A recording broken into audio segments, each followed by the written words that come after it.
The first thing I became aware of was pain, a deep, throbbing ache in my skull, a sharper, stabbing sensation in my chest with every shallow breath. The smell hit next. Antiseptic, sterile, unmistakably hospital. I tried to open my eyes, but the light was a white, piercing smear. A low groan escaped my lips. A hand, cool and familiar, closed over mine, squeezing tight. Nora? Baby, can you hear me? Mom's voice, frayed with a terror I'd never heard before, not even when Dad died. I forced my eyes open, blinking against the glare. Her face swam into focus above me. Pale, her eyes red-rimmed and shadowed, strands of gray-streaked brown hair escaping her usually neat bun. Mom. My voice was a dry crackle. Memories shuffled like broken glass. Headlights blinding us. The shriek of metal. Ethan's shout. Then nothing. Ethan, where's... I tried to lift my head. A fresh wave of pain and nausea crushing the attempt. Mom's grip on my hand turned vice-like. Her eyes locked onto mine, and she gave a sharp, almost imperceptible shake of her head. Her lips formed a single, silent word. No. Confusion cut through the fog. Why couldn't I ask about my husband? She leaned closer, her whisper a bare breath against my ear. So low I felt it more than heard it. Close your eyes. Don't move. Don't say a word. Just listen. The urgency in her tone was a live wire. She squeezed my hand again, a desperate, pleading pressure. Trust me. Every instinct screamed in protest. But the fear in her eyes did a raw. Primal fear I'd never seen in my pragmatic, resilient mother overrode it. I let my eyelids flutter shut, going limp against the pillows. I focused on keeping my breathing slow, ragged, the way it naturally was. The pain helped. It was easy to pretend it had pulled me under again. The door to the room hissed open a few seconds later. She's still not awake? The voice was cool, clipped, effortlessly authoritative. Victoria Sterling, my mother-in-law. The ache in my ribs had nothing on the cold knot that formed in my stomach at the sound. The doctor says a concussion. 3 fractured ribs. Considerable bruising, but no permanent damage. She's stable. That was Robert Sterling, Ethan's father. His tone was the one he used in boardrooms, assessing an underperforming asset. She'll live. A pause. I could picture Victoria slow, assessing stroll into the room, her eyes sweeping over my supposedly unconscious form. A fortunate outcome, Victoria said, and the word fortunate dripped with frost. If she had died, it would have been messy. Accident investigations, life insurance claims. The estate, the media feasts on that sort of tragedy. This is cleaner. She's incapacitated, requires a long recovery. And Ethan? Superficial. Concussion. Fractured ulna. He'll be released tomorrow. The important thing is to keep him away from her for now. The boy is unsettled. If he sees her like this, his sentimentality might override his judgment. He might say something unfortunate. The boy, unsettled, say something unfortunate. The words bounced around my aching skull, not making sense. Override his judgment. Victoria's laugh was a short, dry sound. Robert. Ethan understood the terms when he agreed to the arrangement. He just needs time to reconcile with the reality of the situation, that he nearly killed his wife, albeit unintentionally. I stopped breathing. I think my heart stopped too. Arrangement. Agreed? The accident was providence. Robert said, his voice dropping, but not enough. I heard every venomous word. The report will fault the truck driver. Our lawyers have seen to that. The focus now is Nora. While she was sedated, I had the doctors run a full battery of tests. The fertility assessment comes back tomorrow. But if the impact caused the damage we suspect, if she's rendered permanently infertile, Victoria finished the thought, her voice smooth and pitiless as a surgical blade. Then Clause 7 in the amended prenup is activated.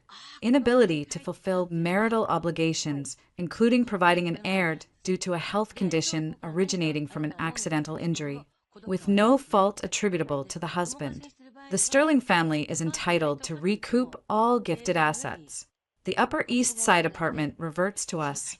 And as for her own funds, most were moved into the joint accounts Ethan controls after the marriage. She'll walk away with nothing. As she came, nothing. As she came, the words weren't just heard. They were branded onto my soul. The prenup, I'd signed it. Of course. Young. In love. Foolish. Ethan had called it a formality.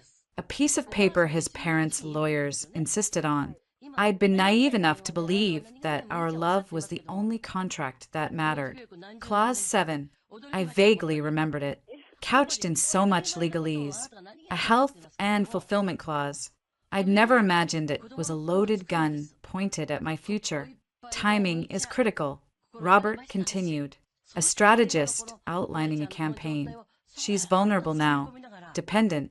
When she's discharged, faced with the possibility of infertility, compounded by the trauma, she'll be emotionally shattered. That's when Ethan suggests a separation. It will seem compassionate. He can't bear to see her suffering. The narrative writes itself. We ensure the divorce is finalized within 6 months, before the press sniffs out anything beyond a tragic end to a young marriage. The Sterling name remains untarnished. A regretful parting, not a scandal. She never did fit, Victoria murmured, and I could hear the dismissive wave of her hand. That middle-class background, pretty enough, and she thought a law degree was a ticket into our world. 3 years, and she still didn't understand the most basic rules. Correcting you on tax policy at Thanksgiving dinner. Robert, the audacity. Ethan needs a wife like the Carrington girl, an alliance, someone who understands the game, someone who can produce a healthy heir. I've spoken with Carrington, Robert said, a note of satisfaction entering his voice. They're amenable. Once Ethan is unencumbered. Unencumbered, that's what I was. A piece of cumbersome baggage they were planning to discard.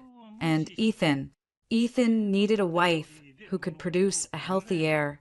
Chloe Carrington, the tall, willowy blonde from the symphony board. I'd seen her laughing with Ethan at the last gala.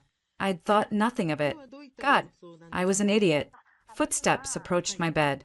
I held myself perfectly still, a skill I never knew I possessed. Victoria's perfume, something expensive and floral, enveloped me. She was standing right over me. Poor thing, she said, and her voice was so close, so full of a mockery of pity that bile rose in my throat. But sometimes the universe clears the path for you. Sleep well, dear. When you wake, your husband will be so very kind when he explains that it's all over. The footsteps receded. The door hissed shut. Silence, thick and suffocating, filled the room. I didn't move. I couldn't. The words were a car crash in my mind. On a loop, permanently infertile. Clause 7, nothing. As she came, the Carrington girl, he agreed to the arrangement. Nora? Mom's whisper was shattered. Her tears were hot on my cheek as she pressed her forehead to mine. Oh, my baby. I heard them talking in the hall earlier. I didn't want to believe it, but I couldn't risk you reacting. Not here. They have too many lawyers. Too much power. I opened my eyes. The world was blurry, but it wasn't from the concussion. It was from a fury so cold it burned everything else away to the pain. The fear, the heartbreak. It crystallized into a single, sharp point. Ethan, I said, my voice strangely calm. Hello. Did he know about this arrangement? Mom's face crumpled. She didn't want to answer, but her silence, the profound grief and anger in her eyes, was confirmation enough. They were talking. He was there. He didn't say a word. Something inside me didn't just break. It vaporized. The love. The 3 years of shared mornings and whispered dreams. The man I'd trusted with my life, who had, in fact, been driving the car that nearly ended IT, IT all turned to ash. He hadn't just let this happen. He was a conspirator. I pushed myself up on my elbows, ignoring the scream from my ribs. The pain was a focus now, a fuel. Mom, I need you to do something for me. Right now. Anything. Honey, anything. Find a payphone. Do not use my cell. Call Maya Sullivan at Sullivan Gray. Tell her it's Nora. Tell her I need her. She's the toughest divorce attorney in Manhattan. We went to law school together. Tell her it's a war. And the other side has already declared it. Mira wiped her eyes, a spark of her old fierceness returning. Maya Sullivan, Sullivan Gray. What do I tell her? Tell her to get a copy of my prenup and all the amendments. Tell her to start pulling every financial record for every joint account Ethan and I have. Tell her to look for a secret email, username Aries, followed by his birthday. He used it in college. And tell her. I took a sharp, painful breath, the cold fire in my veins spreading. Tell her to dig into everything. The accident report, the doctors who did my fertility assessment, Sterling's funds, everything. And then Mom asked, her hand gripping mine, not in restraint now, but in solidarity. I looked toward the door where my in-laws, my attackers, had just stood, calmly planning my ruin. I thought of Ethan, my husband, who had agreed to an arrangement that might leave me broken and destitute. A smile, thin and utterly without warmth, touched my lips. It felt foreign. It felt right.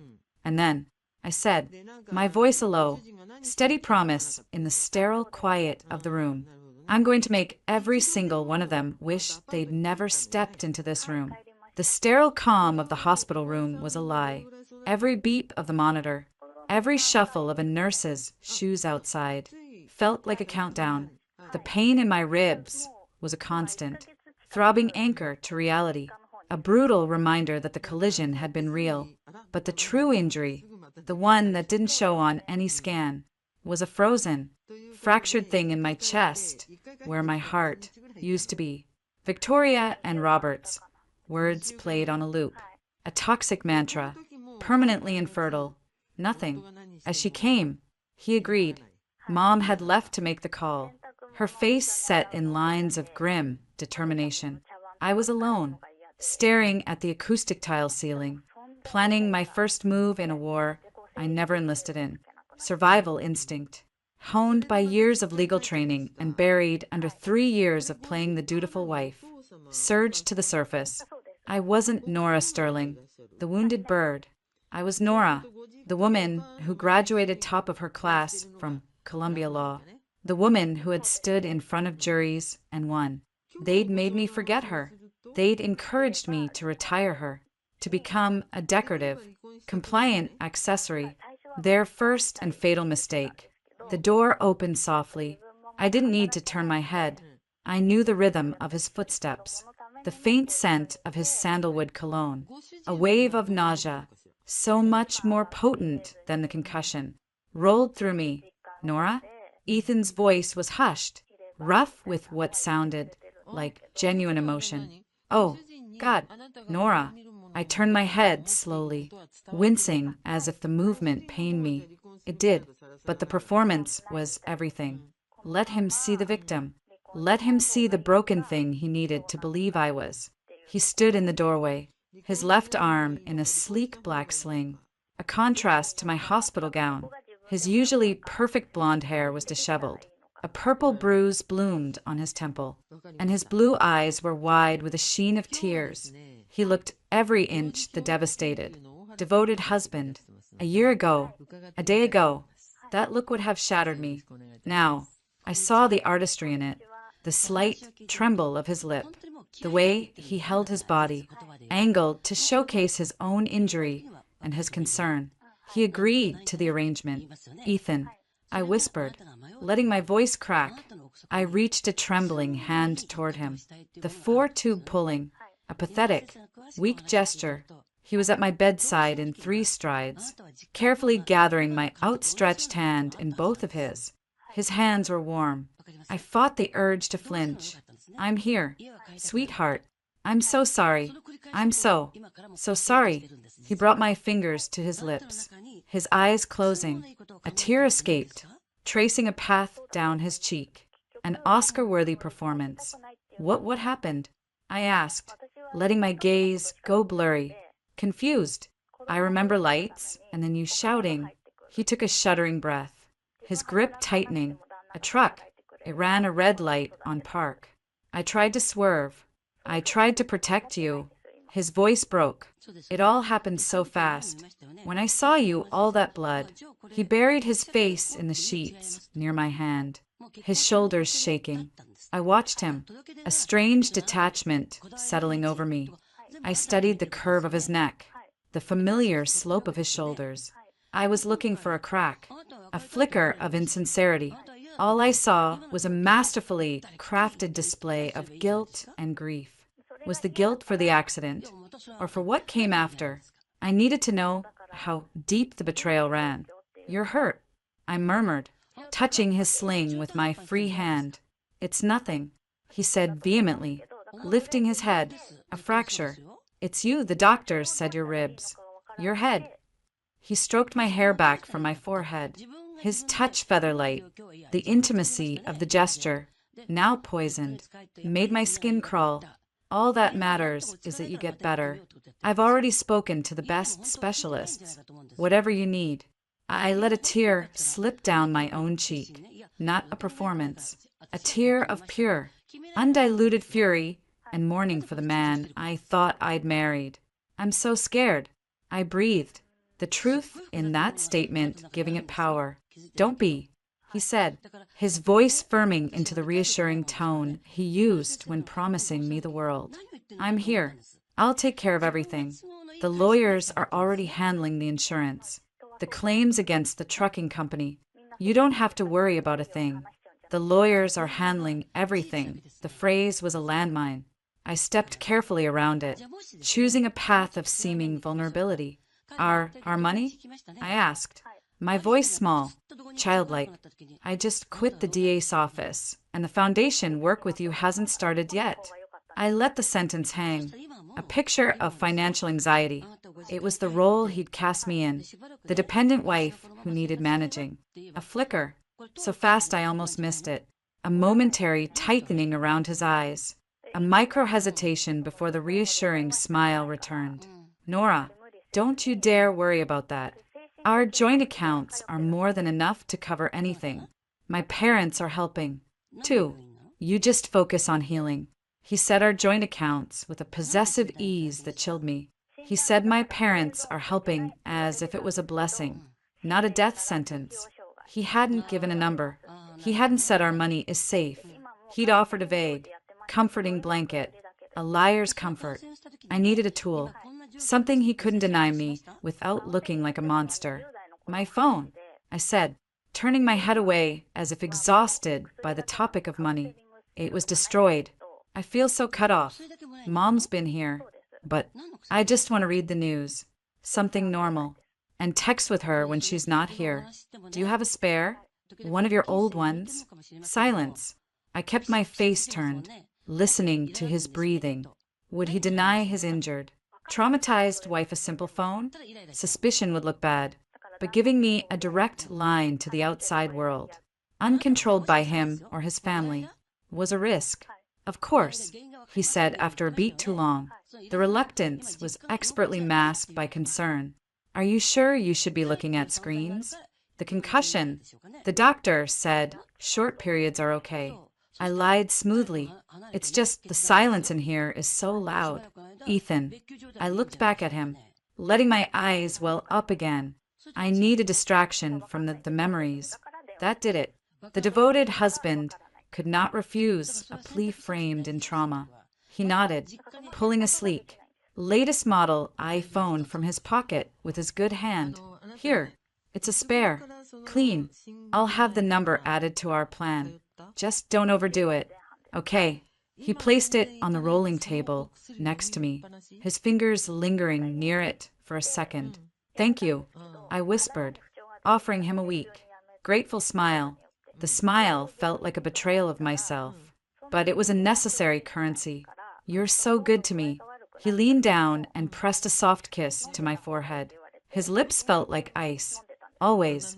He murmured against my skin. I'll let you rest. I'll be back tonight. The chef is sending over some proper food later. Hospital meals are an atrocity. He left. The image of concerned exhaustion. The moment the door sighed shut, I picked up the phone. It was, as he said, clean, no apps, no contacts, a virgin device, a leash, but one with a very long, very useful range. My hands didn't shake as I powered it on. The cold focus was back. This was my crime scene now, and I was gathering evidence. I waited an hour, until a nurse had done her rounds and Mom had returned. Her eyes telling me the mission was accomplished with a sharp nod. I need you to run interference for 15 minutes. I told her, my voice low, stand by the door. If a nurse comes, cough. If he comes back, I'll tell him you're sleeping.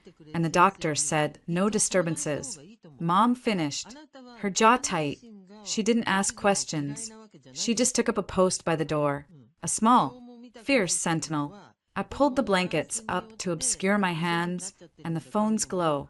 My first call wasn't to Maya directly.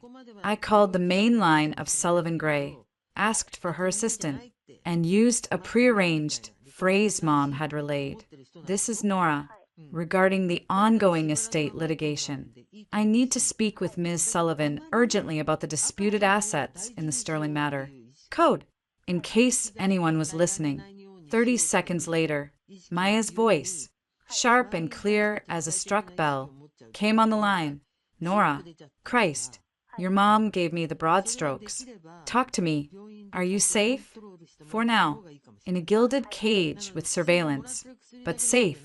I kept my voice to a whisper. I need you to move. 3 things.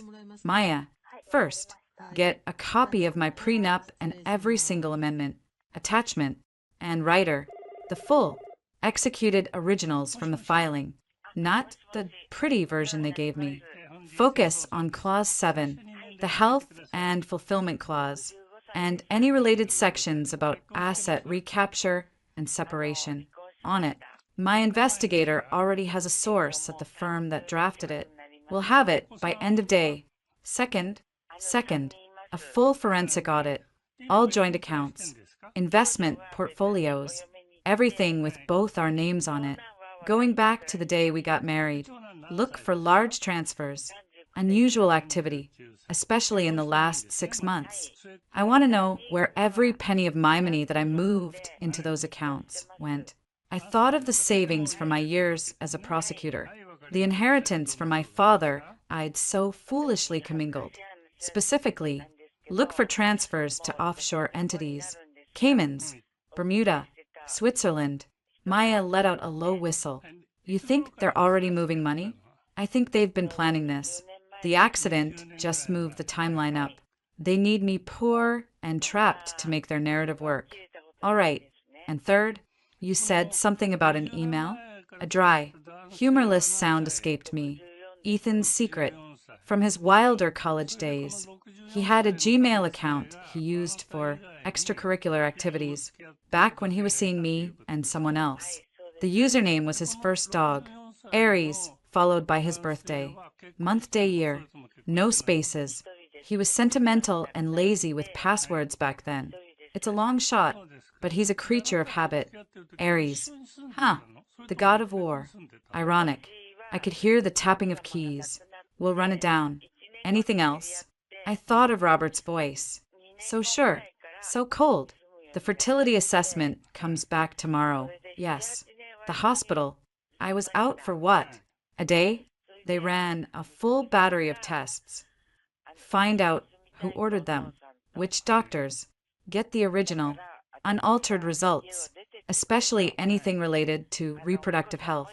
I want to know what they think they know, and what the truth is. Nora.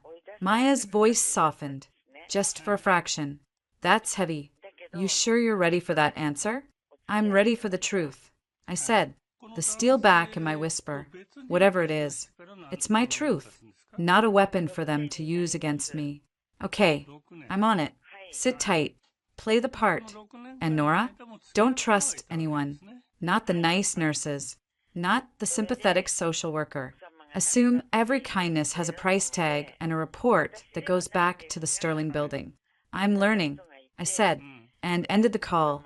I deleted the call log and buried the phone under my pillow just as Mom gave a soft, warning cough. The next few days were a masterclass in deception.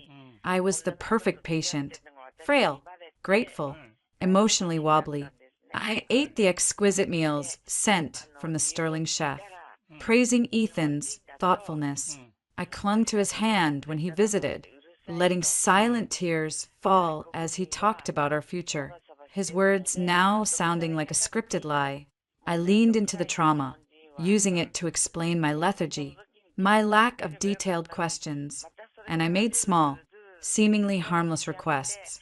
Ethan, the nights are so long. That book of poetry you gave me for our first anniversary, it's on the shelf in the apartment library. The blue one. Would it be a terrible bother to have someone bring it? It's so comforting. I let my voice quaver.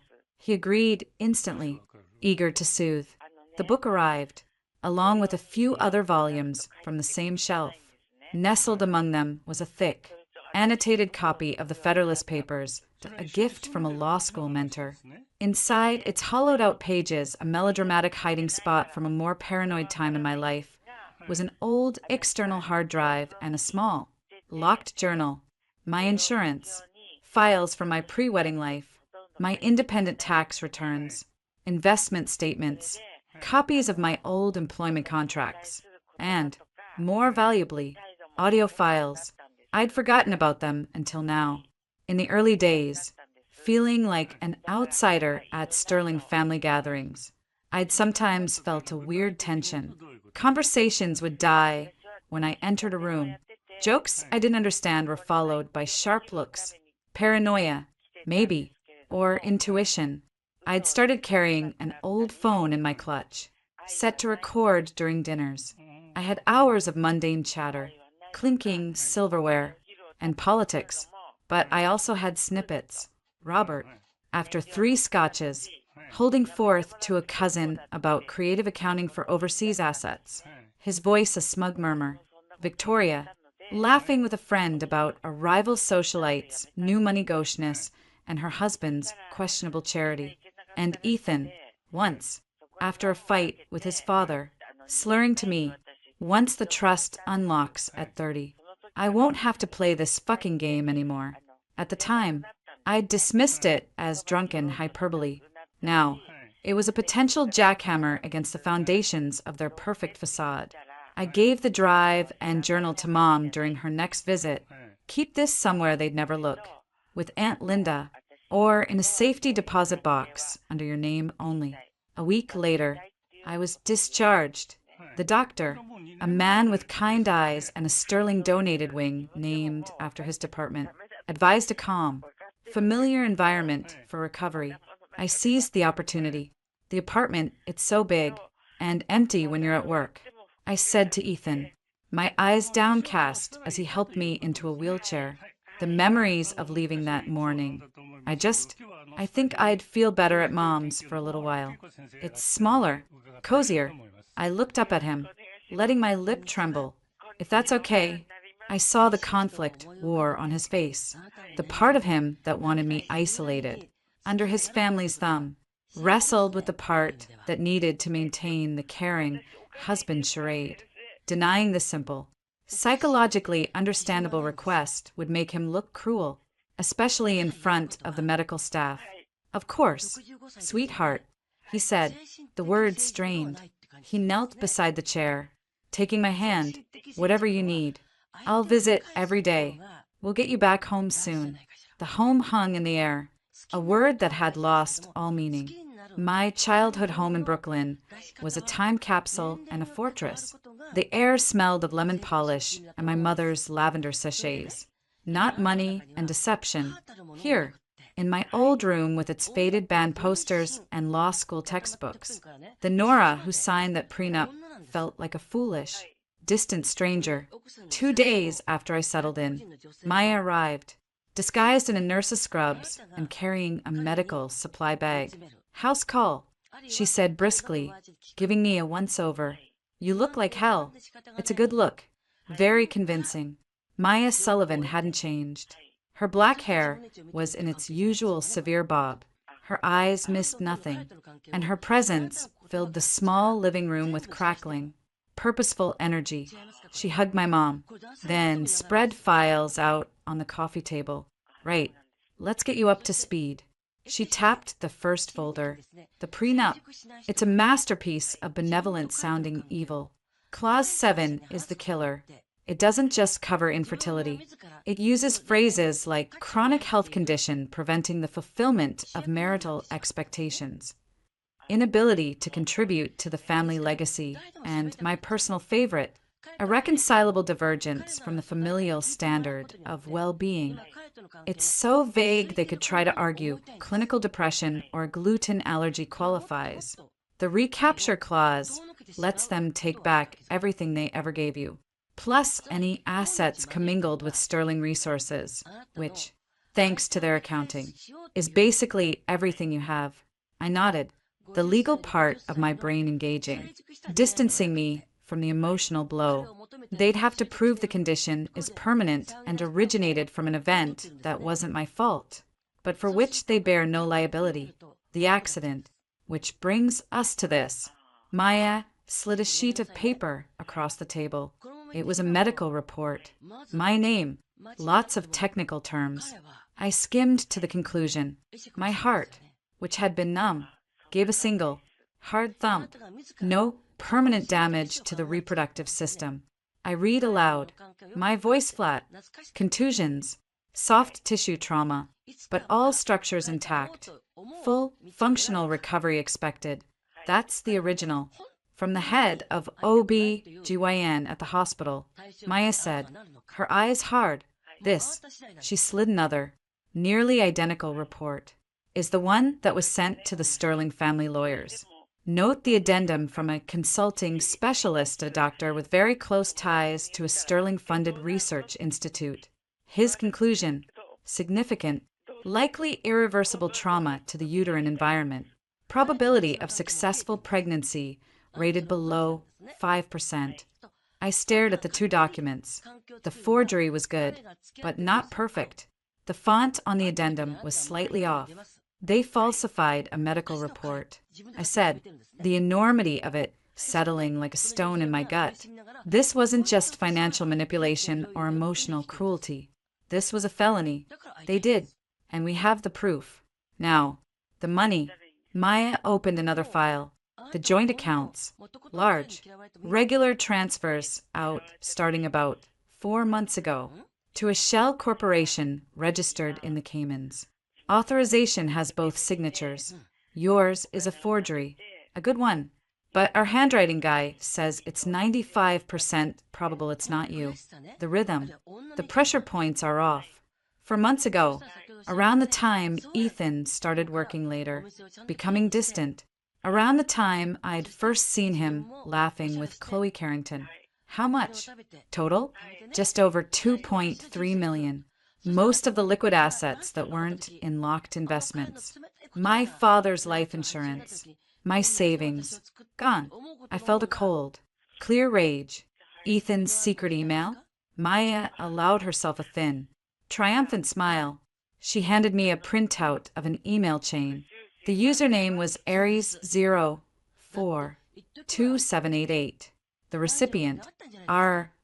Sterling at sterlingcapital.com. The subject line, Protective Measures Transition. I read, my eyes scanning the cold. Corporate language that discussed my life, my marriage, as a liability to be managed. N's emotional dependence is increasing, which works in our favor for the initial separation agreement. The Carrington Alliance is contingent on a clean, swift resolution. C is pressing for a timeline, especially given her condition. I've initiated the gradual asset consolidation we discussed. The health contingency, Clause 7, remains the cleanest exit strategy, but we need the medical confirmation. The accident, while unfortunate, provides the necessary predicate event. We should proceed with the amended fertility assessment as planned. Once the medical grounds are established, I will initiate the separation conversation from a position of caregiver fatigue/grief. Per the psychologist's profile, this minimizes reputational blowback. The last email was dated 2 days before the accident. I put the paper down, my hand steady. The last piece of ice around my heart solidified. The accident, while unfortunate, provides the necessary predicate event that he'd known. He'd been planning. The accident hadn't changed the plan. It had accelerated it. There's more, Maya said quietly. Credit card records. Fifth Avenue jeweler, a 3-carat, emerald-cut diamond ring, purchased 6 weeks ago. Delivery address to a property owned by a Carrington family trust. A bribe, I murmured, or a promise, for a pregnancy that's about 12 weeks along. According to a very discreet OBGYN with loose morals and a tight NDA that we persuaded, Maya finished. So, it's not just money. It's an heir that needs a legitimate name. And you're in the way. The room was silent. My mother was crying softly, her hand over her mouth. I felt nothing but a vast, calculating cold. All the pieces snapped into place. The distancing, the secret emails, the money moving, the new girlfriend, the baby, the accident, the falsified report. It was a blueprint for my annihilation. What do you want to do, Nora? Maya asked, her gaze intent. We have enough here to go nuclear. Leak this to the press. File for divorce, citing fraud and adultery. Sue for intentional infliction of emotional distress. File a criminal complaint for the forged medical report. We can burn their world down. I looked at the papers, at the evidence of such meticulous, cold-blooded betrayal. I thought of Ethan's tear-stained face at my bedside. The fury wanted release. It wanted to scream and smash and destroy. But the lawyer in me, the strategist rising from the ashes, saw a better path, a crueler one. No, I said, my voice calm in the quiet room. We don't go nuclear. Not yet. Maya leaned forward. What are you thinking? They're following a script. The grieving, overwhelmed husband, forced to make the hard choice. The tragic, infertile wife. The compassionate separation. I want to let them perform. I want Ethan to look me in the eye and say the words. I want him to believe he's won. When you're winning, you get careless. You reveal your hand. I met Maya's eyes. We wait. We let him make the first move. Let him serve me with separation papers. Let them think I'm broken and compliant. And then, Maya, when they're pouring the champagne and measuring Chloe for her wedding dress, that's when we take it all away. Not with a bomb, but with a scalpel, piece by piece. A slow, grim smile spread across Maya's face. I like the way you think. So, we play defense. We play dead. I corrected. And we gather more arrows. I want everything on Robert's funds. Everything. I want to know which politicians he owns, which judges he plays golf with, which reporters are on his payroll. I want to know about the Carringtons, their debts, their secrets. I want a list of every Sterling family employee who's ever been fired, bullied, or screwed over. There's always a disgruntled former CFO, a passed-over junior partner, a humiliated maid, an army of the discontented. Maya said, nodding, making notes. And Ethan? Ethan, I said, the name tasting like ash, is the key. He's the weak link. He's not a shark like his father. He's a spoiled barracuda who thinks he's a shark. He'll make a mistake. He'll get sentimental. Or he'll get arrogant. And we'll be waiting. 2 days later, Ethan came to Brooklyn. He brought tulips, my favorite, and a box of Ladurée macarons from Paris, a treat he used to surprise me with. The performance of normalcy was chilling. We made stilted conversation on my mother's worn floral sofa. He asked about my pain levels, my sleep. I gave monosyllabic, weary answers. Then, he took my hands, his face a mask of anguished compassion. Nora, we need to talk about the future. He took a deep, shaky breath. The doctors, they've been talking to me about your injuries, the long-term implications. I felt my mother tense in her armchair across the room. I kept my face a blank page, waiting for him to write the lie upon it. They're concerned, he continued, his thumb stroking my knuckles. The trauma it could affect our chances of having a family. He looked down, the picture of grief. My parents, you know how traditional they are. The family legacy, it means everything to them. I let the silence stretch, let him squirm in it. So, I finally whispered, injecting a world of broken hope into the word. So, you don't want me anymore? Because I might not be able to give you an heir, a tear, a real one born of sheer, staggering disgust, traced down my cheek. No. God, no. Nora. His denial was too quick, too loud. He pulled me into a careful hug, his chin resting on my head. I stayed rigid in his arms. I love you. That's why this is so hard, I think. I think maybe we need some time apart. For you to heal, without the pressure of us, of expectations. You can take all the time you need. I'll make sure you're taken care of. The lawyers can draft a separation agreement. Very generous. You can keep the apartment.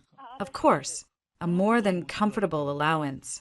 I let my body shake with sobs, burying my face in his shoulder so he couldn't see my eyes.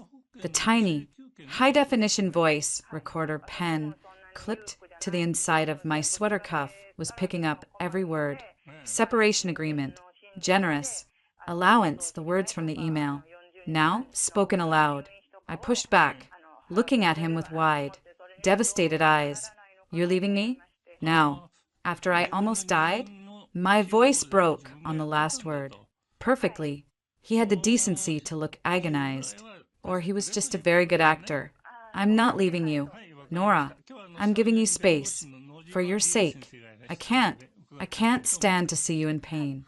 Knowing I'm the cause of that pressure. He was quoting the script verbatim. Caregiver fatigue. Grief. I turned away, pulling my knees to my chest, making myself small. I can't think about this right now. Everything hurts. My head, it's all too much. He immediately backed off. The concerned husband again. Of course. No decisions now. Just think about it. I want what's best for you. I always have. He kissed the top of my head. I'll let you rest. We'll talk more when you're stronger. After he left, the air in the room slowly lost its poisoned quality. I unclipped the pen and handed it to my mother, who had been silently seething in the corner. Add it to the collection, I said, my voice now devoid of all emotion. I walked to the small desk in the corner of the living room, where my old laptop sat. I opened it and logged into a long dormant LinkedIn account. I navigated to my profile, Nora Sterling, volunteer, Sterling Family Foundation. Did I deleted it? My fingers hovered over the keyboard for a moment, then began to type with decisive clicks. Nora, I used my maiden name. Independent legal consultant, former assistant district attorney, New York County, Special Prosecutions Bureau, focus, financial crimes, fraud, and complex civil litigation, currently accepting select clients. I hit save. It wasn't much, just a few words on a professional networking site, but it was a declaration, a reclaiming. I was no longer the prey, waiting in the grass. I was the hunter, and I had just carefully, quietly, cocked the gun, let them have their script. I was writing a different ending, one where the wolf finds out the lamb was never a lamb at all. The separation agreement arrived 3 days later, delivered by a bland-faced courier to my mother's doorstep. The document was thick, bound and expensive, creamy paper. In the matter of the marriage of Sterling and my maiden name, Maya and I pored over it at her kitchen table, the scent of her strong coffee cutting through the tension. Generous. My ass, Maya muttered, her red pen slashing through clauses.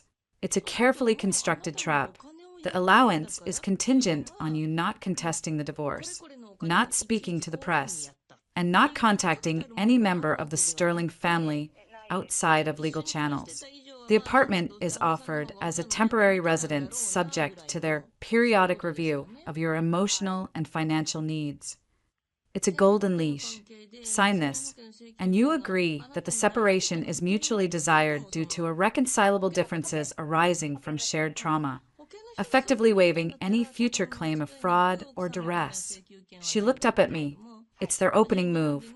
They expect you to be grief-stricken, financially ignorant, and eager to cling to any lifeline. They expect you to negotiate for a bigger allowance, maybe to keep the apartment permanently. They're prepared for that. They'll give you those material things to buy your silence and your compliance. I traced the embossed letterhead of the Sterling family's law firm. So we don't play that game. We don't negotiate on their terms.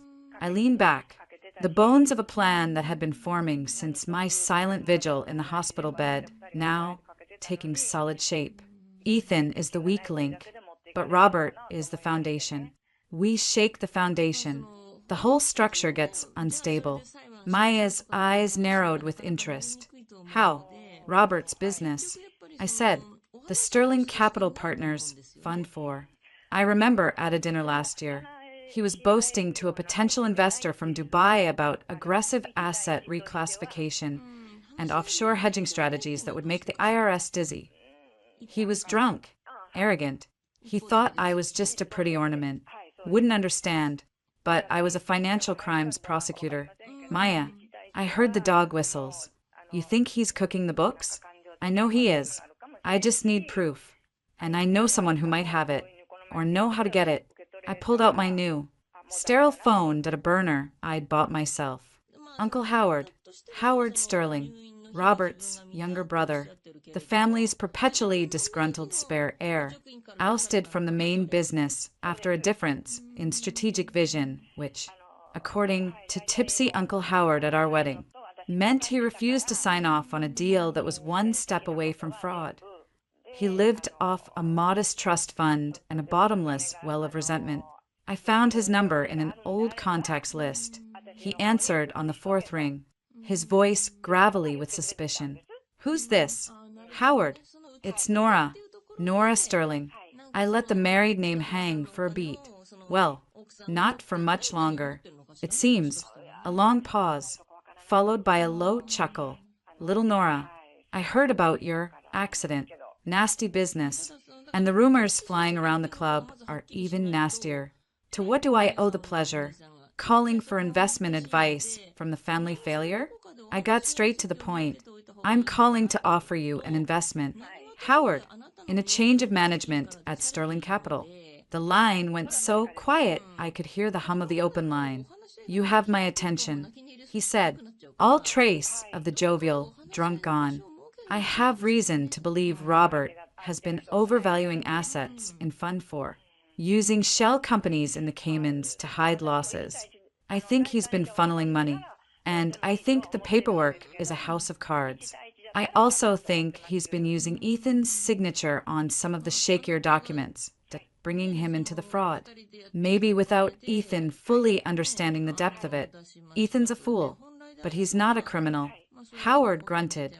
Robert, on the other hand, if this comes out, I continued, the SEC, the IRS, they'll tear the fund apart. Sterling Capital's reputation will be trash. Investors will flee. The family trust. The whole empire could collapse. But you, Howard, you've been out of it for years. You're clean. I could almost hear the gears turning. The old ambition warring with caution. What's in it for you? A payout? Revenge? I want them distracted. I said honestly, I want Robert fighting a war on two fronts. I want him looking over his shoulder at his own boardroom, not micromanaging my divorce. I want the family to start turning on itself. As for what's in it for you if Robert falls, who gets to pick up the pieces? The competent, wronged brother who warned everyone? The trust might need new stewardship. Another silence, then a slow, drawn-out breath. You're a dangerous woman. Nora, I always thought you were too smart for that lot. What do you need? Two things. First, you need to start asking questions. As a concerned family member and minority stakeholder, demand a review of Fund IV's holdings, especially the Cayman entities. Question the valuations. Do it at the next family council meeting. Make noise. Second, you have friends at the Wall Street Journal from your old days. Leak to them. Not the story, just a cent. Sterling Fund for under internal review. Questions arise over offshore holdings. Vague, worrying, and absolutely true because you're asking the questions. He laughed, a dry, raspy sound. You want me to be the canary in the coal mine and the match to the fuse. I want you to be the man who finally gets the respect he deserves, I said, layering the flattery thick, while saving your nephew from taking a fall with his father. Ethan doesn't deserve saving. No, I agreed, coldly, but his downfall is mine to manage. Robert is yours. Do we have a deal? A long pause.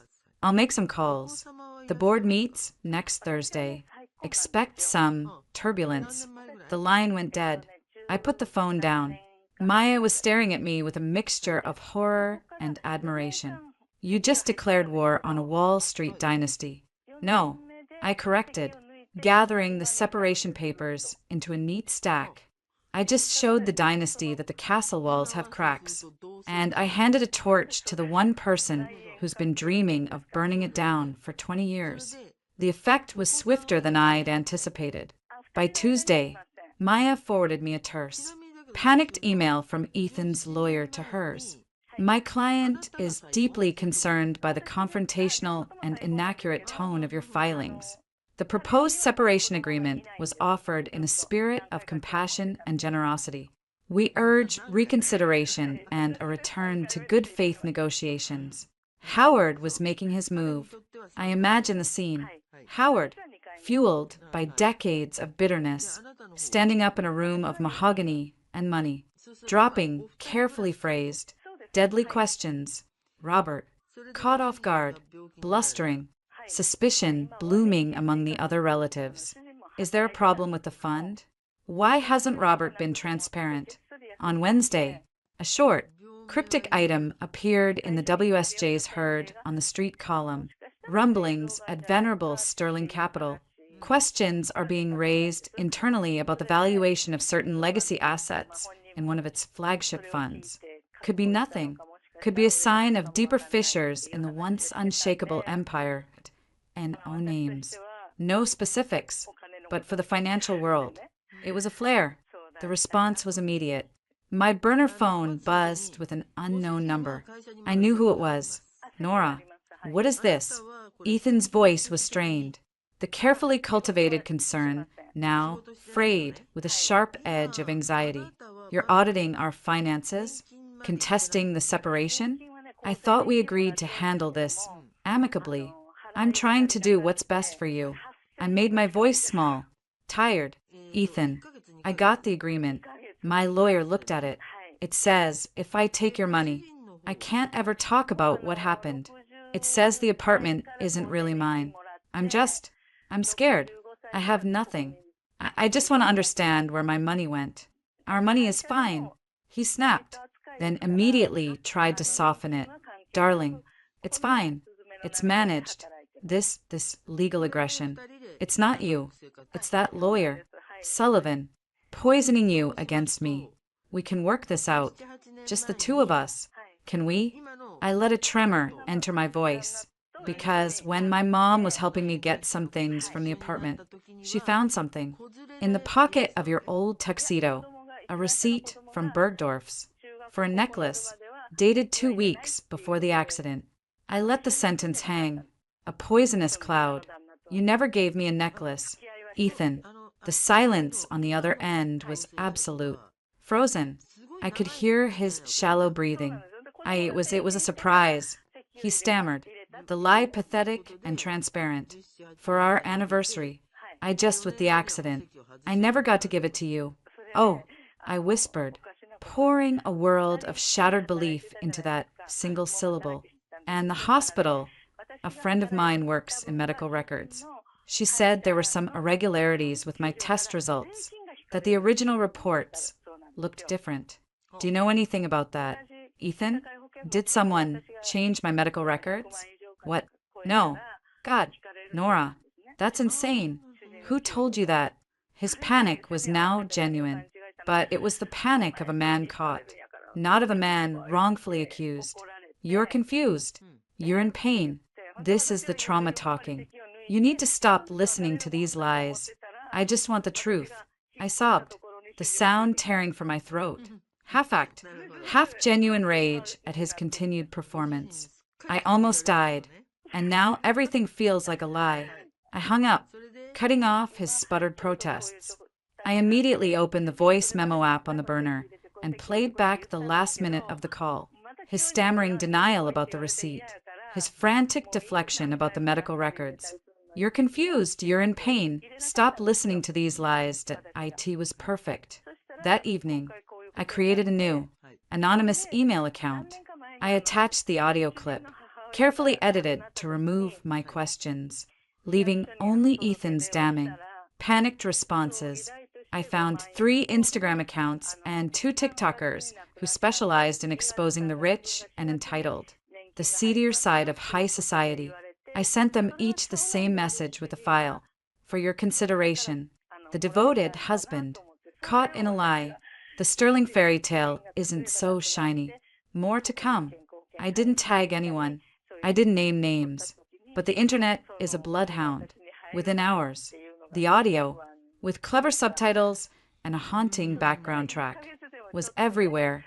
Husband's panicked reaction when wife asks about mystery jewelry receipt. The comments were a firestorm. He's gaslighting her. What medical records? The Sterlings are trash. It wasn't the full story, but it was a crack in the pristine facade. The narrative was no longer just a tragic separation.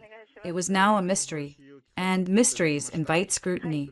The next call was from Robert. My mother's landline rang, the old-fashioned bell shrill in the quiet apartment. I nodded at her to answer. Her voice was cool. Yes? A pause. No. Robert. She's resting. The doctor said no stress. Another. Longer pause. Her knuckles were white on the receiver. I'll give her the message. She hung up, her face pale. He wants a meeting. The 3 of them. He said, and I quote, "It's time to stop this foolishness and talk like civilized people before Nora ruins everything."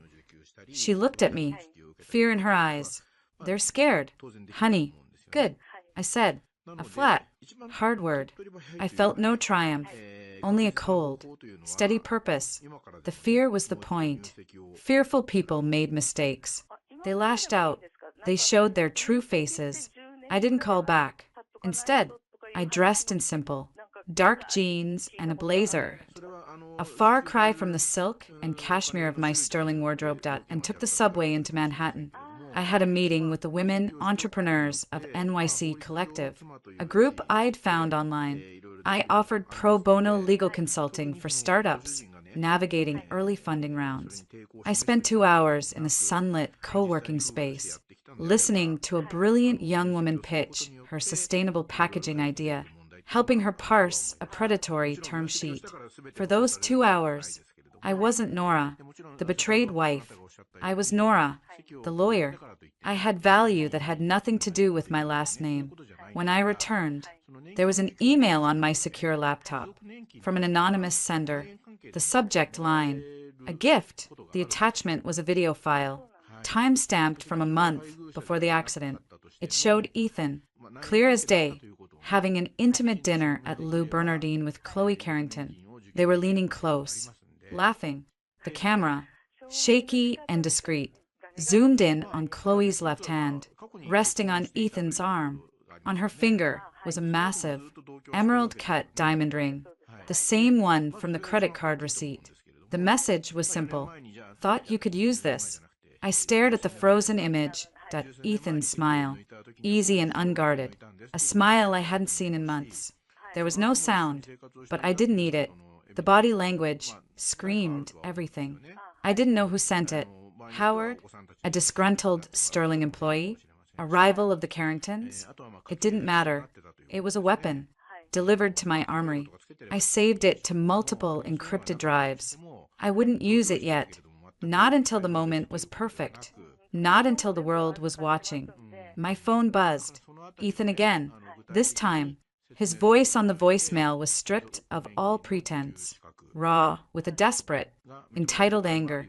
Nora, call me back. My father is furious. The fund is getting calls. This nonsense with the audio. IT has to stop. We are coming over tomorrow. We're ending this. You will see reason. I deleted the message. I looked at the video still on my screen. Then, at the legal pad where I'd been taking notes for the packaging startup, two worlds. The old one, built on lies and cold calculation, was crumbling. The new one, built on my own terms, however shaky, was just beginning. I picked up the phone and called Maya. They're coming tomorrow, to my mother's house. I'll be there, she said instantly, with a witness and a recorder. Do you want me to bring a process server? We could hit them with a restraining order based on a threatening call. No, I said, a slow smile touching my lips. Let them come. Let them say whatever they're going to say. I want it all on the record. But Maya? Yeah. Have your investigator dig deeper on the Carringtons. I want to know everything. Debts, lawsuits, scandals, everything. You think they'll turn on the Sterlings? I think, I said, watching Ethan's frozen, laughing face on my screen, that in a sinking ship, even the most elegant rats will eat each other to survive. I just want to make sure we have a front row seat. The package for Sarah Cohen was ready. Maya's investigator had compiled everything into a digital dossier. The falsified medical report alongside the original, the forged signatures on the wire transfers, the email chains between Ethan and Robert, the credit card receipt for the ring, the anonymous video of the dinner. It was a timeline of betrayal, each piece verified and sourced. I wrote the cover email myself, from a secure, untraceable server, to sarah.cohen@investigatereport.com. Subject: Sterling family. Accident. Fraud the unborn heir. Ms. Cohen.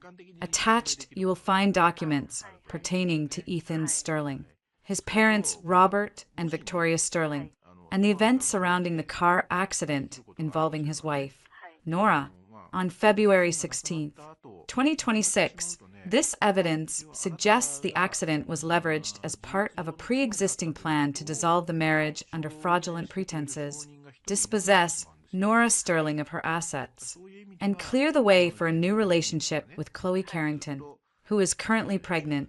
All materials are verifiable. I believe this story belongs to the public. A source. I hit send. There was no hesitation, no second-guessing. The time for secrecy was over. The scorched earth phase had begun. Simultaneously, Maya filed our divorce petition with the New York Supreme Court. The document was a masterpiece of legal artillery. It didn't just cite irreconcilable differences. It laid out counts of fraud, constructive fraud, intentional infliction of emotional distress, civil conspiracy, and tortious interference with prospective economic advantage. The supporting facts referenced the evidence packet, now in Sarah Cohen's hands. It was a declaration of war, served on legal parchment. The fallout was swift and brutal. Sarah Cohen's article went live at 6 a.m. the next morning. Her headline didn't whisper, it screamed. The perfect prince, the planned exit. Heir Ethan Sterling accused of orchestrating wife's ruin for new lover. It was all there, written with forensic detail and cold fury. The timeline, the doctored medical report, the mysterious transfers, the emails, the receipt, the video stills. It named names: Ethan, Robert, Victoria, Chloe Carrington. The internet, already primed by the leaked audio, exploded. Hashtag Sterling scandal, hashtag Pornora, and hashtag Gilded Fraud trended worldwide within the hour. Comment sections filled with outrage. This is gaslighting on an industrial scale. They were going to leave her broke and blamed? That poor woman. Memes of a gilded coffin and a crying emoji with a diamond tiara spread like wildfire. At 8:03 a.m., my burner phone rang. It was Ethan. His voice was a ragged, panic thing, stripped of all its polished charm. Nora, what the hell did you do? There's a reporter, Sarah Cohen, that she has everything. The emails, the medical. How could you? We were going to work this out privately. Work what out? Ethan? My voice was calm. A flat lake after his hurricane. The terms of my surrender? The size of the cage you were going to let me live in? You and your parents planned to steal from me, slander me, and discard me. There is nothing to work out. It wasn't like that. You're twisting everything. My father, he pressured me. The Carrington deal, it was just business. And Chloe, it was a mistake. It didn't mean anything. He was spiraling, contradicting himself, revealing the weak. Puppet-like core I knew was there. Tell that to the judge, Ethan, and to the public. Your mistake is going to have a baby in 6 months. My lawyers have the petition. Your lawyers will be served today. I hung up. By noon, Sterling Capital's switchboard was flooded. Major investors, spooked by the financial fraud allegations in the article, issued statements about conducting urgent reviews. The Wall Street Journal ran a follow-up piece, directly linking Howard's internal questions to the explosive personal scandal, suggesting a deep rot within the Sterling empire. Robert's world was collapsing in tandem with his son's. At 2 p.m., the Carrington family's PR firm issued a terse statement. The Carrington family was unaware of the nature and timeline of Mr. Sterling's personal situation. Ms. Chloe Carrington has ended all contact with Mr. Sterling. We will be making no further comment. The rats were leaping ship. At 4 p.m., the doorbell of my mother's apartment rang, followed by a furious, insistent pounding. Nora, open this goddamn door. Now, Ethan's voice, slurred with rage and fear, echoed in the hallway. My mother looked at me, terrified. I shook my head, already dialing 911. I'd like to report an attempted break-in and harassment. A man named Ethan Sterling is trying to force his way into my mother's home. He's making threats. The address is 425 Willow Street, apartment 3B. Yes, I'm the victim of the crash he was driving in. Yes, I'm afraid for my safety. I walked to the door, my phone now recording video through the peephole. I could see Ethan, disheveled, his face a mottled red. A hulking man in a suit that a Sterling security detailed stood behind him, looking uncomfortable. Ethan, you need to leave, I said, my voice clear and loud through the door. You're not welcome here. This is madness. You're ruining my life. Our life. Open the door and talk to me like an adult. He slammed his fist against the wood. I have nothing to say to you. My lawyer has everything you need to hear. Now leave, or I will have you arrested for trespassing and harassment. I kept filming. Down the hall, a neighbor's door cracked open, a phone peeking out to record. Good. The NYPD arrived within minutes. 2 officers, looking weary but alert. They took in the scene. The furious, well-dressed man, the locked door, the recording neighbor. I opened the door just enough to show my face, pale and determined. Officers, this is my estranged husband, Ethan Sterling. He is attempting to force entry and is harassing me. I have a documented history of his threats, and I've recently been released from the hospital due to injuries from the car accident he caused. I fear for my safety. Ethan sputtered. This is my wife. We're just having a discussion. She's asked you to leave. Sir, the older officer said, his voice firm. This isn't your property. You need to go. Now, do you know who I am? Ethan blustered. A last, pathetic grasp at his dead privilege. Right now. Sir, you're someone about to be arrested for disorderly conduct and trespassing if you don't turn around and walk to the elevator. We won't ask again. The security guard gently took Ethan's arm. "Mr. Sterling, let's go. This isn't helping."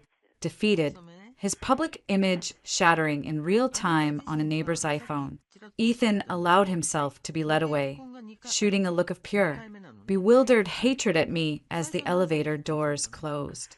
The video was online before the police car had left the curb. 2 days later, I stood in a small, sunlit community room at the Brooklyn Women's Resource Center. A handful of reporters, including Sarah Cohen, and a few local news cameras were present. Maya stood to my right, my mother to my left. I wore a simple, tailored navy blazer and trousers. No black of mourning, the color of depth, of resolution. I stepped to the small podium. The room quieted. "My name is Nora," I began, my voice clear, without a tremor. "I am here today, not only for myself, but for anyone who has ever been made to feel small, powerless, or disposable within a relationship, a family, or an institution." I held up a single sheet of paper. This is the original medical report from New York Presbyterian, dated February 17th, 2026. It states my injuries, including 3 fractured ribs and a concussion. It also states, unequivocally, that my reproductive system sustained no permanent damage. I held up another. This is the report falsified by a doctor affiliated with the Sterling family and sent to their lawyers. It claims I am likely permanently infertile. This document was intended to be the legal cornerstone for my dispossession. I let that hang, the stark, physical evidence of the fraud visible to the cameras. Over the past 3 years, I was systematically isolated, manipulated, and financially entrapped. My career was encouraged to end. My assets were commingled and then, as you've read, secretly moved. When I was at my most vulnerable, injured and hospitalized, that a plan was set in motion to not only leave me, but to ensure I would leave with nothing, bearing the blame for the failure of a marriage that was, for my husband and his family, merely a transaction that had outlived its usefulness. I looked directly into the camera lens. I will not be going into further personal details about my estranged husband's actions. Those are matters for the divorce court. What I will say is this: I survived, with the help of my family, my true friends, and an excellent legal team. I am rebuilding. I have filed for divorce. I am cooperating with any and all official inquiries. And I have decided that the best response to those who tried to silence me is to raise my voice, not just for myself, but for others. I paused, taking a steadying breath. This was the pivot, the rebirth. To that end, I am establishing the Phoenix Legal Aid Fund. It will provide pro bono legal assistance to individuals, primarily women, who are facing complex, intimidating legal battles against powerful opponents in divorce, custody, and financial fraud cases. I have seen how the scales of justice can be weighted by wealth and influence. This fund is my first step in trying to rebalance them, even if just a little. I took no questions. Thank you for your time. I stepped away from the podium, Maya moving smoothly to block the reporter's shouted queries. The story that evening wasn't just about the scandal. It was about the comeback. The narrative had irrevocably shifted from victim to survivor to advocate. The public sympathy solidified into respect. That night, an email arrived from the Carrington family's legal counsel. It was an offer, a substantial, no strings attached monetary gift to aid in your recovery and future endeavors, contingent only on a mutual non-disparagement agreement regarding Chloe Carrington and a cessation of all hostile legal action against the Sterling family. I read it aloud to Maya, who snorted. They're trying to buy a truce. They're scared the spotlight will swing to them next. I typed a one-line reply. My principles and my case are not for sale. Please do not contact me again. I sent it, then opened a new file on my computer. It was the anonymous video of Ethan and Chloe. I hit play one more time, watching his easy laugh, her adoring gaze. Then I closed it. I didn't need to watch it anymore. The ghost of the woman who would have been eviscerated by that footage was gone. In her place was someone harder, sharper, and finally, free.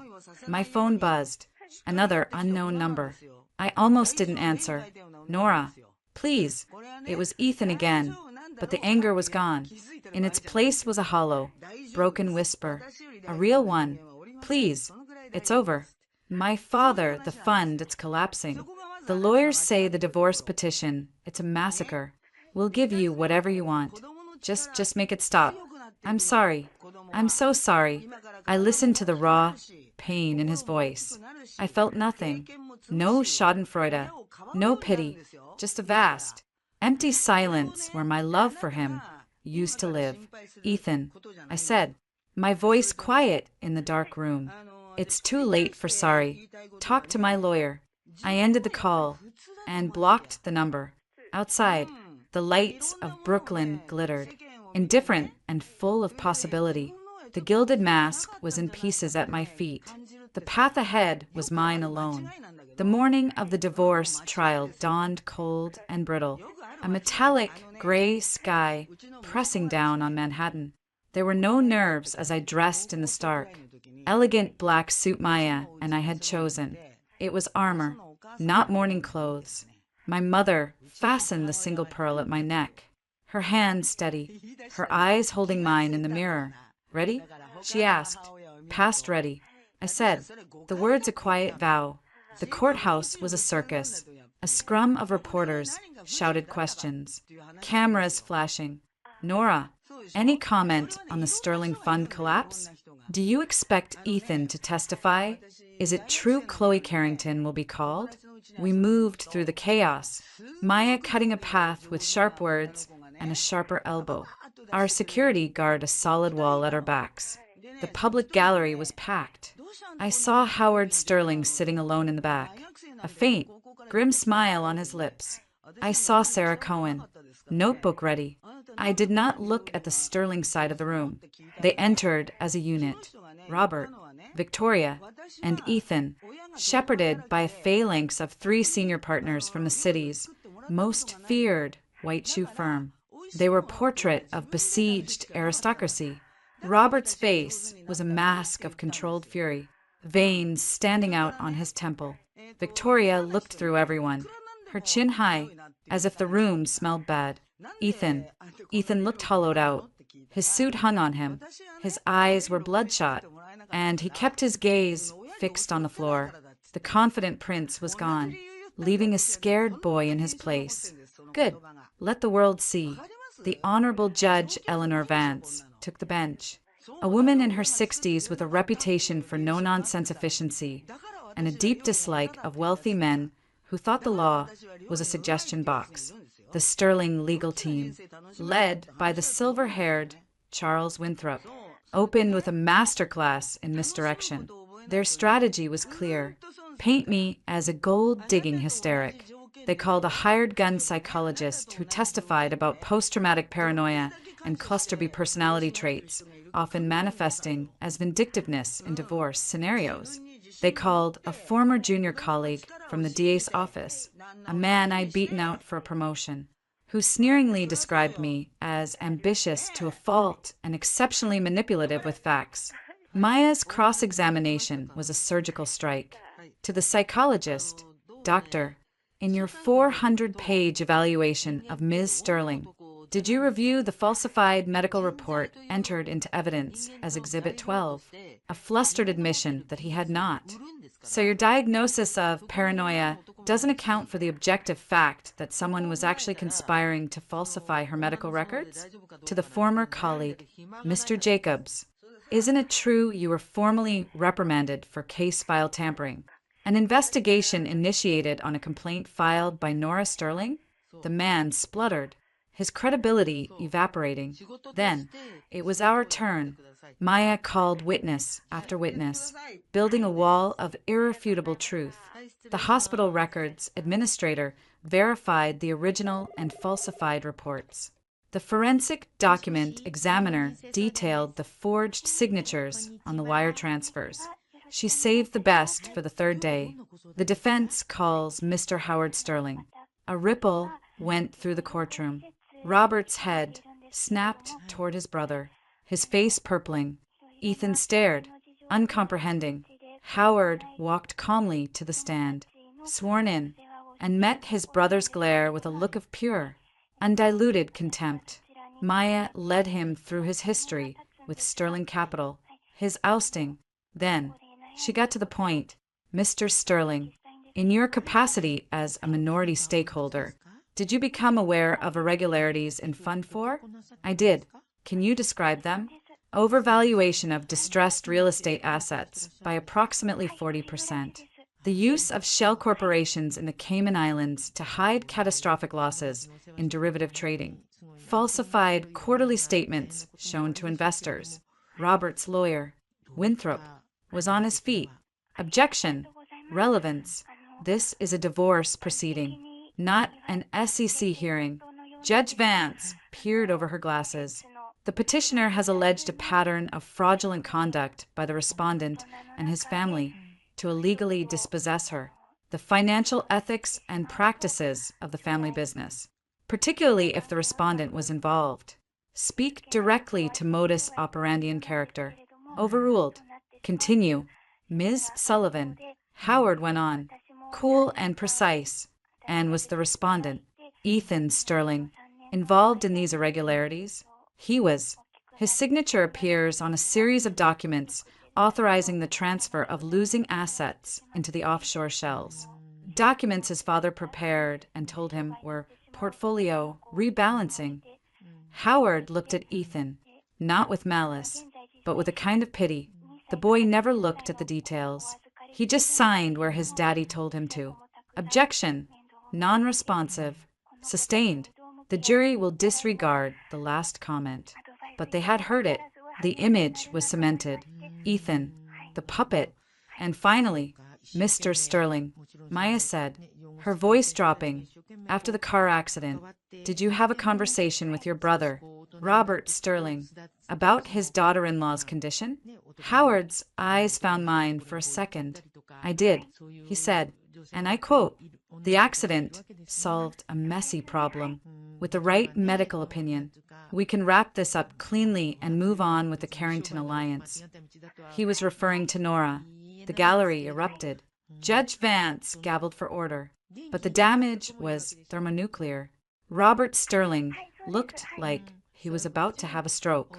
Maya wasn't done. Your Honor, at this time, petitioner calls Chloe Carrington. If Howard's testimony caused a ripple, Chloe's entrance caused a quake. She entered, pale and visibly pregnant under a loose coat, flanked by her own lawyers.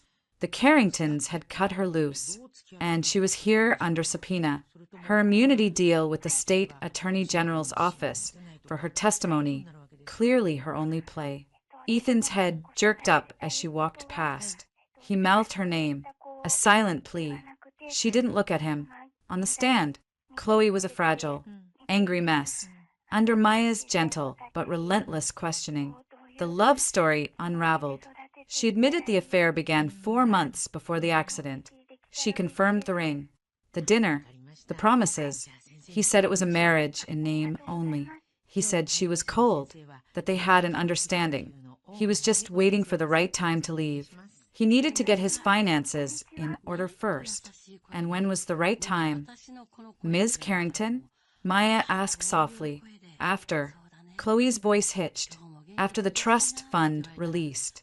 And he said something once. After the accident. He was upset. Drunk. He said, maybe it's a blessing.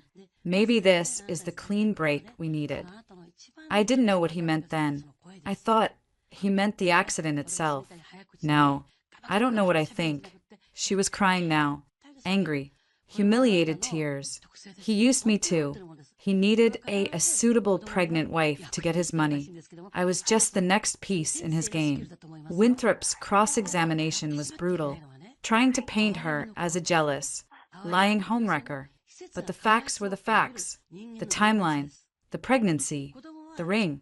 Her testimony didn't need to be saintly. It just needed to be true. And it was. The final day was for closing arguments. Winthrop gave it a valiant try, speaking of a marriage broken by tragedy, exploited by greed, and a wife manipulated by a ruthless lawyer into destroying a grieving family. But the words rang hollow in the air, still vibrating with Howard's cold facts and Chloe's hot tears. Then Maya stood. She didn't shout. She walked slowly to the jury box, her voice clear and conversational.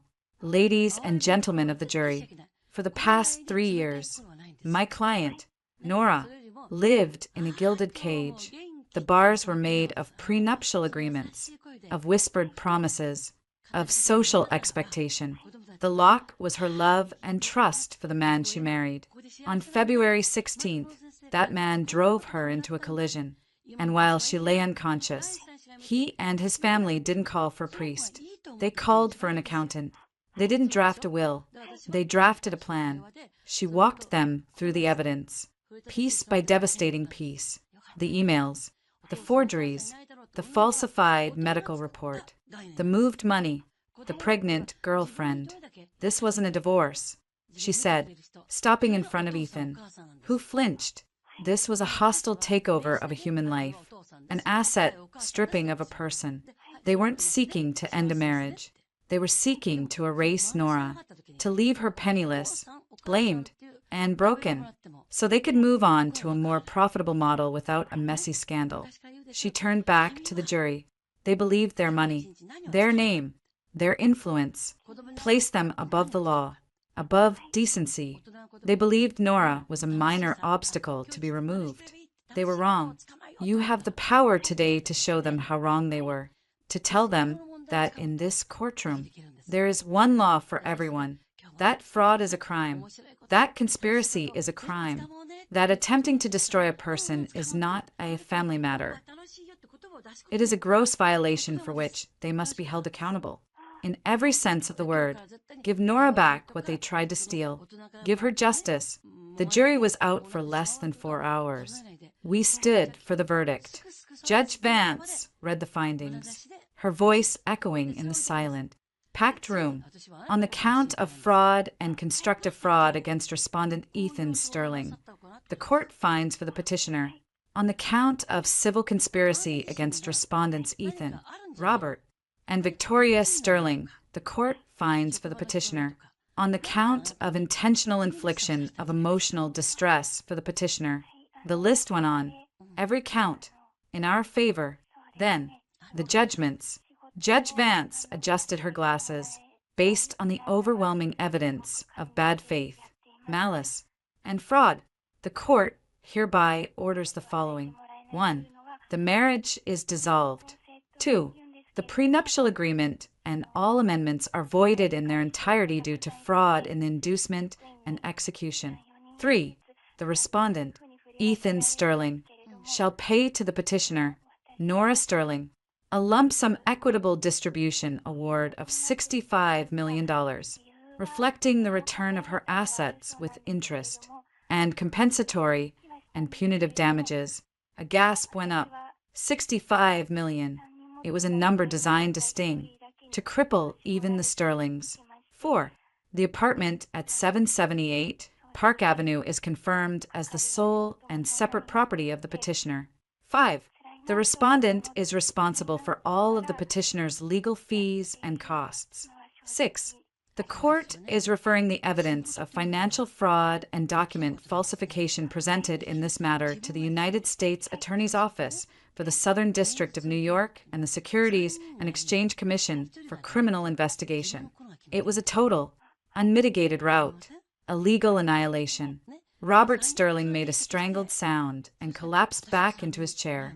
All the fight gone out of him, replaced by the stark terror of the federal indictment that was now inevitable.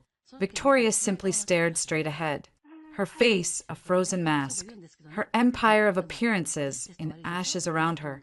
And Ethan, he turned to look at me as the judge finished speaking. His eyes were wide, lost, filled with a dawning horror at the abyss he'd fallen into. He mouthed, "I'm sorry." I held his gaze for a long, silent moment. Then I turned away. His apology was a currency that held no value in my new world. Outside, the media frenzy was even more intense. Maya made a brief statement. I said nothing. Just let the verdict speak for itself. As we pushed through to the waiting car, a lone figure stepped in front of us. Howard. He nodded to me, a strange respect in his eyes. You did what I never had the courage to do, he said, his voice low. You burned it down. The feds are raiding Sterling Capital as we speak. Robert won't see the outside of a country club for a long time. He didn't smile. It wasn't a triumph. It was an obituary. In the quiet of the car, the adrenaline began to seep away, leaving a profound, echoing stillness. My mother cried quietly, tears of relief. Maya was already on the phone, managing the next steps. I looked out the window at the flowing city. I had wanted them to regret walking into my hospital room. Now, Robert faced prison. Victoria faced social oblivion. And Ethan faced ruin and infamy. The revenge was complete. It was everything I'd thought I wanted. So why did I feel so empty? Then, as we crossed the Brooklyn Bridge, the feeling shifted. The emptiness wasn't sorrow. It was space. The vast, toxic weight of the Sterlings that their expectations, their judgments, their lies, their cold, calculating love that was gone, lifted.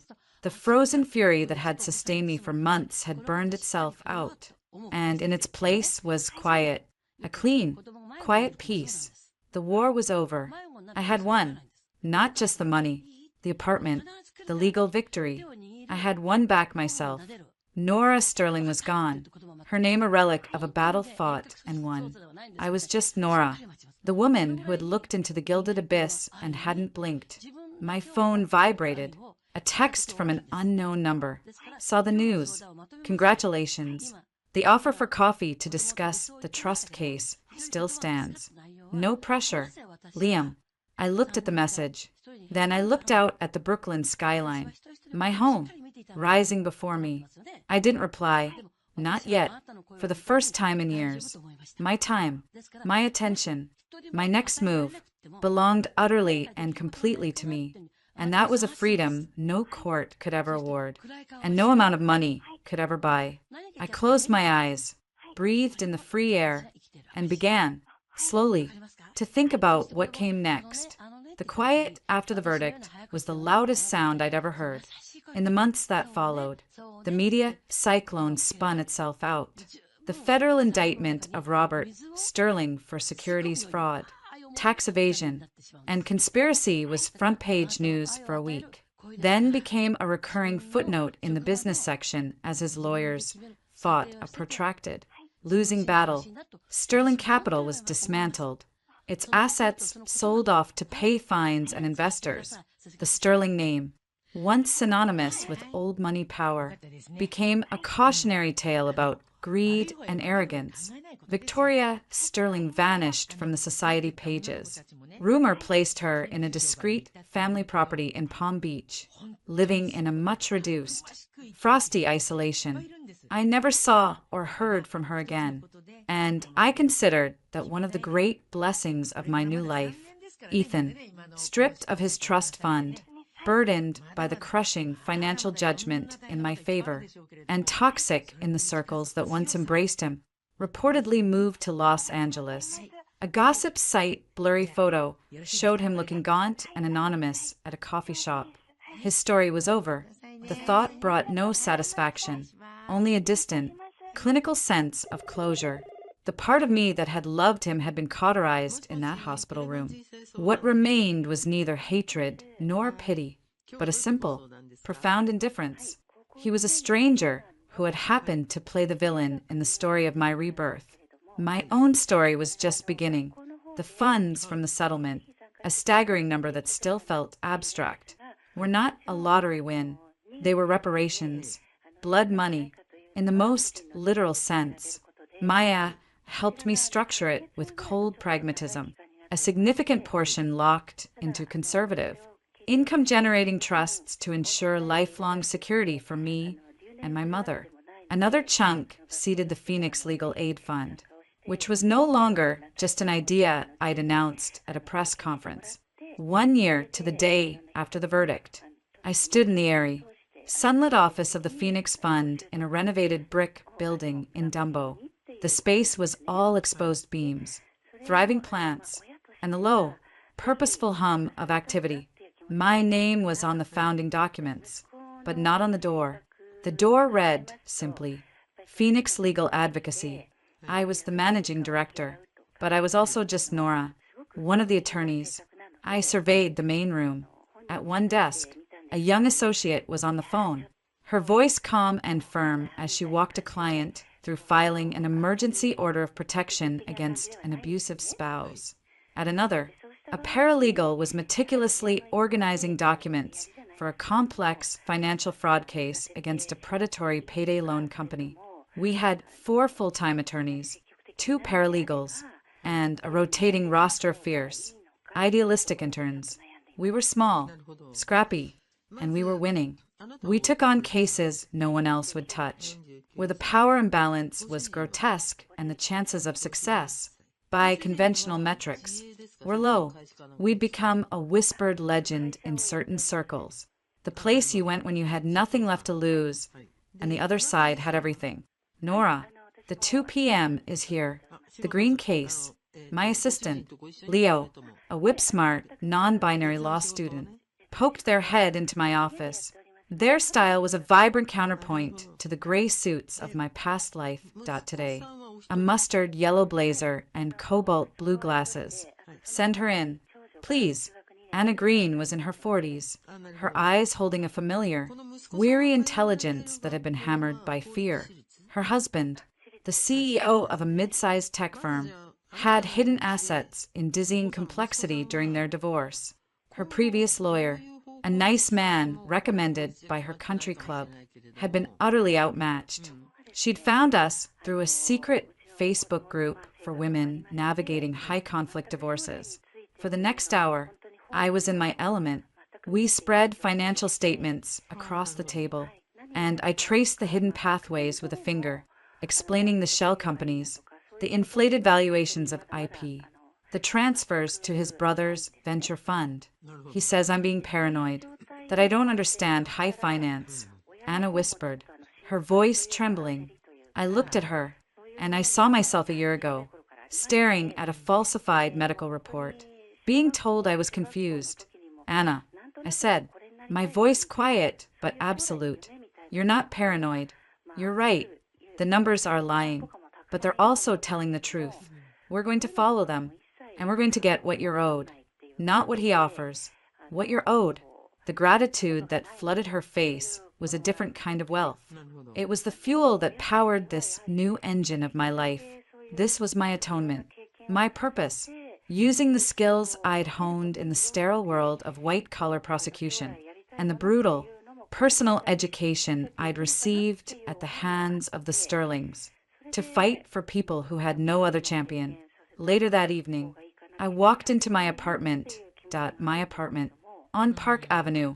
I'd kept it, not out of sentiment, but as a trophy and a daily reminder. I'd exorcised every ghost of the Sterling era. The cold, impersonal modern art was gone, replaced with vibrant, bold pieces by emerging female artists. The sterile white walls were now deep, comforting colors. The cavernous space felt lived in, warmed by books. The grand piano I'd finally had time to start playing again, and the cozy chaos of my mother's knitting basket in the corner. She lived with me most of the time, a steady, grounding presence. Our relationship had deepened into a fierce, quiet partnership. We'd survived the storm together. I was changing into comfortable clothes when my phone buzzed. A text. Liam Thorne. We'd had that coffee. Finally, 3 months after the trial, it had been strictly professional, discussing the complexities of the charitable trust case he'd mentioned. The meeting had stretched to 2 hours, full of sharp, challenging legal debate and surprisingly easy laughter. Since then, we'd had a handful of similar meetings, always with a professional pretext. always ending with the unspoken promise of more. He was careful, respectful of the armor I still wore, and challenging in a way that excited rather than threatened me. He saw Nora the lawyer, the survivor, the advocate. He never mentioned the scandal unless I did. It was a refreshing, dizzying novelty. His text read, "Saw the green filing today. Brilliant strategy with the traced IP valuation. Nasty piece of work. That husband. If you need forensic accounting muscle. I know a pit bull. Also, the Modern Women exhibit at MoMA closes next weekend. Heard it's unmissable. If you need a break from pit bulls and nasty pieces of work. The offer stands. No case discussion required." A smile touched my lips. Unbidden. It was a new sensation. This fluttering of something light and unburdened. I typed back, my fingers hesitating for only a second. The pit bull's number would be great. And next Saturday at 2? I'll meet you there. His reply was almost instant. It's a date. I stared at the word. Date. It didn't send me into a panic. It sparked a low, warm curiosity. I was out of practice, but for the first time, I felt like I had something to offer that was entirely my own, not an accessory to someone else's life. The following Saturday, I found myself standing before a monumental, swirling sculpture at MoMA, lost in its chaotic beauty. I felt a presence at my shoulder before I heard him. It's about the fury of creation, isn't it? Liam's voice was quiet beside me, the mess and the power of making something new from nothing. I turned. He was as put together as ever, but his smile was easier than the one he wore in courtrooms, or the fury of destruction. I said, meeting his gaze, burning down the old forms to see what's left underneath. He nodded slowly, his eyes serious, a bit of both, I think, like a phoenix. We wandered through the galleries, talking about the art, about a frustrating judge we'd both appeared before, about a new Italian restaurant he'd tried. The conversation flowed without agenda or subtext. It was simply two people, enjoying each other's company, as we stood before a breathtaking, somber painting of a woman staring out a window. He spoke, his voice low. I have to confess something. Nora, my guard, a reflex that was slowly learning to stand down, flickered up. Oh, that first coffee, the trust case. It was real, and it needed your expertise. But I asked for your help because I'd read about you, about what you did, and I admired you, the lawyer you were, and the one you became. I wanted to know the person behind the headlines. I looked at him, searching for flattery, for pity, for the gleam of someone wanting a piece of a notorious story. I saw only genuine, straightforward respect. And something else, warmer. The person behind the headlines is still figuring out who she is. I said honestly, turning back to the painting. She's less polished. She has trust issues. She works too much. And she's wary of men in beautiful suits with excellent legal minds. He chuckled. All wise qualities. For what it's worth, the man in the suit admires the work. But he's more interested in the woman who chose the bold art for her walls, who plays Chopin with more passion than precision late at night, and who built a sanctuary for people who've run out of hope. I felt a blush rise to my cheeks. He'd noticed the piano music drifting into the hallway when he'd picked me up once. He'd remembered. That's a dangerously observant profile. Counselor, it's a fascinating subject, he said softly. Then he pointed to a small, exquisite sketch. Look at this one. The lines are so sure. No hesitation. We left the museum as dusk painted the city in gold and violet. On the sidewalk, amid the swirl of Saturday crowds, he turned to me. Dinner? Or is that moving too fast for the woman with trust issues? I laughed. A real, unguarded sound. Dinner would be nice, but I'm choosing the place. Somewhere noisy, with no tablecloths, where we can't possibly be overheard. The perfect venue. He agreed, his eyes crinkling at the corners. As we walked, my hand swung briefly by my side. His fingers brushed against mine. Not a grab, not a claim, just a question. I paused, then let my fingers intertwine with his. The contact was electric, but not frightening. It was a choice, my choice. Weeks turned into months. Liam was a constant, patient presence. He never pushed. He showed up. He listened. He debated cases with me fiercely, then made me laugh with terrible impersonations of opposing counsel. He was unimpressed by my past, profoundly respectful of my work, and deeply, uncomplicatedly interested in me. My mother adored him, which was the highest endorsement. Slowly, brick by brick, I let the wall down, not all at once, but enough to let the light in. One crisp autumn evening, nearly 2 years after the crash that had ended one life and begun another, I was working late at the Phoenix Fund office. A difficult case had a breakthrough. I was drafting in urgent motion, the city lights twinkling outside my window, a cup of cold tea forgotten at my elbow. My personal cell phone, face down on the desk, vibrated. It was a 310 area code, Los Angeles, a number I didn't recognize, but a cold knot formed in my stomach. I knew. I let it go to voicemail. A minute later, a notification popped up, a voicemail, against my better judgment. I put in my earbuds and pressed play. Nora, it's Ethan. His voice was slurred, thick with drink or despair or both. I know I shouldn't call. I saw a picture of you at some charity thing. You looked happy. You looked like you. The you from before, everything got along. Ragged breath. I'm in a program for everything. My dad's trial starts next month. I have to testify for the state. They cut a deal. He gave a wet, hollow laugh. I'm going to help put my father in prison.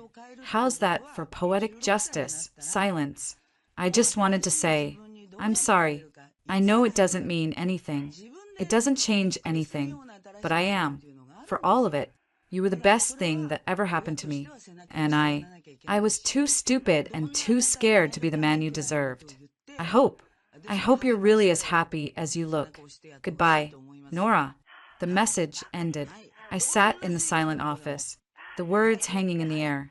There was no anger, no satisfaction, just a profound, aching sadness for the two broken, foolish kids we'd been. The love we'd had been real, once, before it was poisoned by greed and weakness. His apology changed nothing, but it was, I believed, the first truly honest thing he'd said to me in years. It was his burden to carry now, not mine. I deleted the voicemail. Then I blocked the number. I took a deep, cleansing breath, letting the last ghost of that old life dissolve into the New York night. It was finally, completely, over. I finished my motion, saved it, and shut down my computer. I slipped on my coat and headed out into the cool evening. I walked, without a specific destination, through the vibrant streets of my city. I passed couples laughing, friends arguing, artists sketching, life pulsing in all its messy, glorious imperfection. I felt a part of it, not an observer behind glass. My phone buzzed again.